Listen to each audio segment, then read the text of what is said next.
What I'm doing right now, right here, is a great metaphor for what goes on in the camera space and what goes on with people who are interested in buying a camera, filmmakers, photographers, whatever. What I'm doing right now, I think, is a great metaphor and a good example of what a lot of people talk about, and certainly what I talk about a lot. And that is that most of these cameras and most of these desires that people have, whether you want the new S1 Mark II or a Nikon Z6 Mark III or the new Fuji camera or the next Canon that comes out or whatever, if you have the Panasonic S5 Mark II X, whatever you have, GH7, Blackmagic 6K Pro, 6K full frame, like most of these cameras are more than we will ever need. Like they do so much more than what you need. Like I don't think many people get maxed out. I do think that some people who are working professionally might not have what they need on a certain camera body, connectors, things like that. Maybe codecs are required if you're maybe making a film for Nike or something like that, doing an ad. That could be, but still, I would bet you that there's a lot of stuff going on in a camera that could provide you with that you'll never use. There's so much going on in these cameras. And, most people are not making ads for Nike. Most people are not doing that kind of work. Most people are pretty much hobbyists who are at YouTube. And even in my case, I earn my living as an artist, but more as a performer. And yeah, I make films and I get into film festivals, but my films haven't wound up on HBO. They haven't wound up in, they've been in big movie theaters through music festivals. I'm sorry, music, film festivals. But, I've earned my living through theater and music. And so camera, I shoot feature films. I want the best I want the best camera that I can have because I want to get the best image quality. And, the way I look for cameras, I look for, how can this camera contribute to what I'm trying to accomplish? That's really what I'm thinking about. So what am I talking about when I say this is a good metaphor? Well, right now I'm shooting with the Panasonic GH5. And a few videos back, maybe 10 videos, 15 videos, because I'm doing this every day now. So maybe a few weeks ago, I think I said that I was going to wind up having two GH5s, which I'm shooting with right now, a GH5, and one S5 to make this film, because I want to have three angles to shoot at the same time for these scenes that are going to take up probably 65% of the film. And so I want to have three cameras going at the same time, so I don't have to do the same scene over and over again, especially because I have another actor in this film with me. Like I've done two feature films where I was the only actor in the film. And so I figured it out, at first, I have three anamorphic lenses. I'm shooting this film anamorphic. I decided that. 2.39 to 1 aspect ratio, shooting anamorphic, that's what I'm doing. I have three Siri APS-C anamorphic lenses. I have the 24 millimeter, the 35, and the 75. So that's a 28, a 40, and 85 equivalent, full frame equivalent. 28, 40, 85. That's perfect. That'll cover everything that I need. But I only have one S5. And the problem is that my GH5, which is an amazing camera, it doesn't take L mount. You can't do that. If you have two Lumix cameras and one of them is micro four thirds and the other one's full frame, you can't have just one set of lenses. You got to have two completely independent sets of lenses, which is annoying. So, I just think if you're in the Lumix, ecosystem, I think that you should choose either full frame or micro four thirds and stick with it so that you have one set of lenses. Now, I bought the GH5 as a backup to my S5. I was doing a project for somebody. I was in very kind of challenging circumstances. I was afraid maybe something could happen on my camera. I wanted to make sure I had a good camera that would match the image quality of what I have on my Panasonic S5. But I think I made a mistake because even though I found the GH5 for $475, I could have bought a used S5 for between $750 and $850 at that time. And I think I would have been better served to do that because then I could use the same lenses on both cameras. And if I wanted to use them at the same time, I have one set of lenses. I don't have to worry about micro four thirds and full frame. And, if I want to work anamorphic, I got to have anamorphic micro four thirds cameras and anamorphic L mounts cameras. Lenses, excuse me, not cameras. So you see what I'm saying, right? So originally I was thinking I'm going to buy one more GH5. So I'll have two GH5s. I'm going to keep my S5. I'm going to keep one of my anamorphic full frame lenses, the 24 millimeter, because that's as wide as I can possibly get on my camera for anamorphic, unless I buy a full frame anamorphic, because mine is APS-C. But I'm incredibly happy with the 24. It's a 28 equivalent. Wide angle for me is 28 millimeters. That's what I shoot at with a spherical lens. Like I don't really go wider than 28. And then I thought I would buy another GH5, sell the other two anamorphic lenses that I have, the full frame L mount lenses, and buy another GH5, and then buy two anamorphic lenses for the micro four thirds. So then I would have two anamorphic micro four thirds lenses to go with my one full frame anamorphic lens for my S5. So two GH5s, one S5. My head is starting to explode even thinking about this, but I think what I'm going to do, I think I'm much better served, to spend the extra money. It's going to cost me an extra $1,000, probably 12, maybe even $1,500 to get two more S5s, stick with the lenses I have, and just sell the GH5 and the two little micro four thirds lenses that I have. I have two inexpensive, they're great.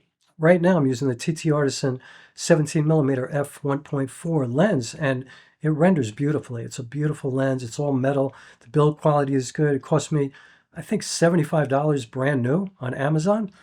It's I have an affiliate link in my description if you're interested. You shoot micro four thirds.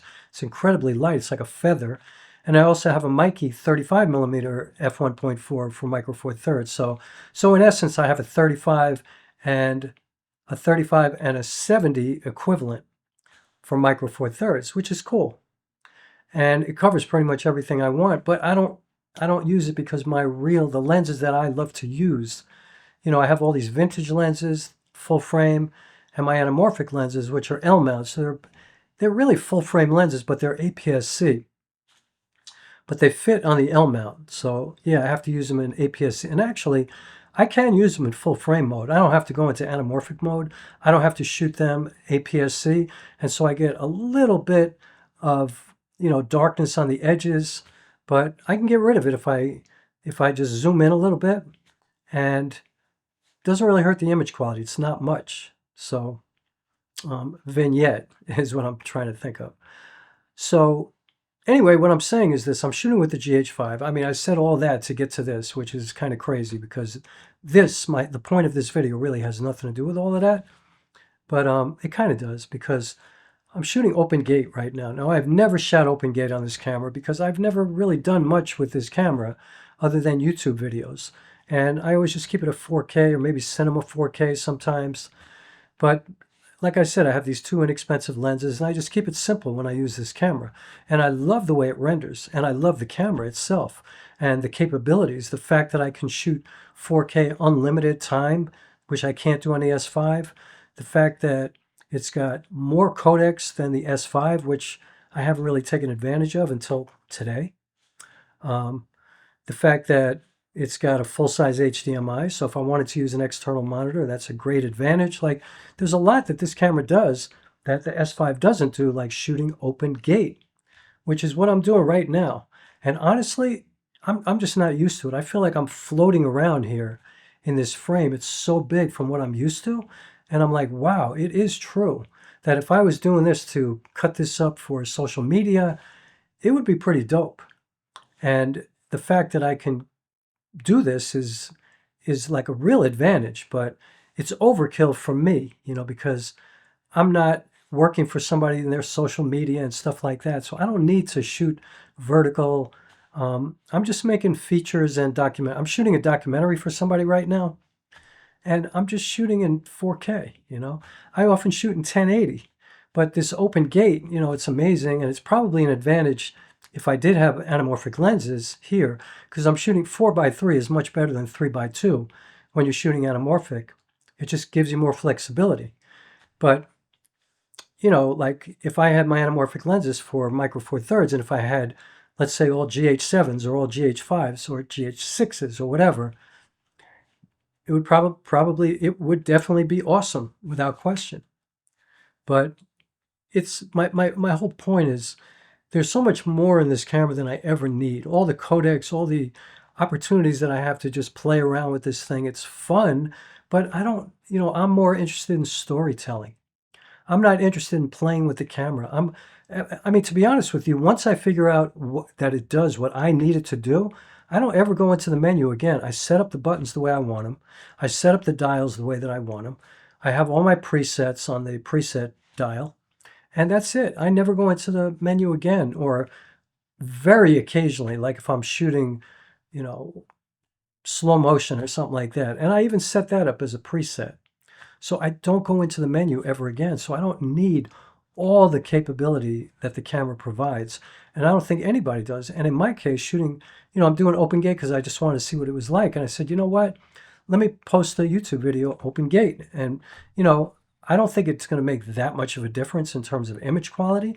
It'll show up differently on the YouTube page, I guess. But and you know, I'm looking at the monitor now. It looks cool, but it's basically the same as what I usually do here in my apartment. It looks basically the same. I have a little bit more room, but I guess I'm in a different position from the camera, a different distance right now. But it's like that's my whole point. You know, like we're looking at all these cameras, we're looking at all this gear, and most of it is like way overkill. Like we could all keep it so much simpler. You know, we could all take all of that angst, all that anxiety, all of that attention that we pay to, you know, all of the details of a camera and lenses and all this stuff. And if we take all that attention and put it into a story, man, that would be better for the whole world. Like if everybody was telling these stories that were compelling to them and important to them, and, you know, if you had a camera that just did what you needed to do and you focused on those things and you mastered those things so that when you did tell the story, it looked as beautiful as you could possibly make it. Like you just max out the camera with the settings that you need because, look, the camera's dynamic range is going to be the dynamic range. If you learn how to expose, you're going to get the most out of the camera. If you learn about composition and all that kind of stuff, you're going to get the most out of the camera because it ain't about the camera, it's about you. Yes, rolling shutter, dynamic range, autofocus, these are things that are about the camera. But decide if those things are important to you. And like I said in my last video, then start thinking about cost and how much how much money you have to spend to get the camera, and check out all the less expensive cameras that probably can provide you with everything that you need. That's pretty deep when you think about it. Like you could save so much money and you could tell better stories if that's what you're focused on. If you're focused on writing a script, if you're focused with coming up with these ideas about, you know, telling stories about the events of the day, the politics, the, you know, all the social issues that are going on right now, the things that are going on around the world, all the war, the genocide, the starvation, the people dying from suddenly not getting, you know, the help that they're used to getting. I mean, I'm not going to get into all of that. But it would be so awesome to see all these documentaries and all these feature films, all these narrative stories, these beautiful stories coming out from people that look beautiful, that look amazing, because you have a camera that does what you need instead of like, you know, being on the eternal and incessant search for the perfect camera. I mean, it ain't coming. It doesn't exist. It's never gonna be enough because the A7S III was perfect. You know, the A7 III was perfect. Now the S1 Mark II was perfect until it wasn't. I think the GH7 is perfect. I think the Blackmagic 6K full frame or the 6K Pro are perfect. You know, maybe the body is plasticky and not what you would want and not a box or whatever. Maybe an Arri Alexa is perfect for you. I mean, there's nothing that's perfect. But ironically, they're all perfect because they're all more than you would ever need to make a beautiful story, to create something inspirational and really impressive, something immersive, something transformative. Every one of them, every camera, you can get a Sony a6000, an a6100, a Canon M50. You can get any of these cameras and do something so moving that you will pierce people's hearts to their core. And that's really what it's all about, or raise awareness to something really important that a lot of people don't know about. Maybe there's something in your culture that people don't know about. Maybe you can provide some history that people are no longer learning in school. Maybe you're the one who can carry things on through generations by making a film, making a documentary, mastering your camera, and then forgetting about it. Forget about your camera until it just breaks. And then if you can get it fixed, get it fixed. And if you can't get it fixed, get a new one. And then start going through the process again and be smarter the next time, thinking, what do I need to get out of this camera? And spend as little as possible and get the best that you could possibly get. Think about your budget. But yeah, it's never coming. The best one is never coming because you already have the best one in your hands. I guarantee it. You have the best one. You're not limited. You can do anything that you want to do with that camera right there. I could do it with the GH5. It's just that I need 3 cameras right now. So I'm going to sell this GH5. And I feel bad because I was kind of set on getting another I thought I had everything worked out, but when I really think about it, and I think about how much I love these lenses and how much I don't suddenly want my, Minolta Rokkor vintage lenses to have 2 times crop, so they're 2 times the focal length that they are now. I'm not like, I don't want to do that. I don't want like the lenses, the glass is so much more important than the camera body. So I have lenses that I'm used to working with that I love, that I know what they look like. I know how they render. Why would I want to change that? I'm not trying to change that. So I'm going into my bag of tricks and trying to raise money to get these camera bodies. And that's it, so all I'm going to say now is, you know what? I'm selling prints at my website, and that goes a long way in helping me get to the amount of money that I'll need to buy these other cameras. And I'm going to sell my GH5 and the lenses, so I'll get there, But anytime you buy anything on my website, obviously supporting an independent artist really helps. So anyway, blah, blah, blah. Please subscribe in this open gate environment today. Please hit the like button as I open gate you. Please consider joining my Patreon.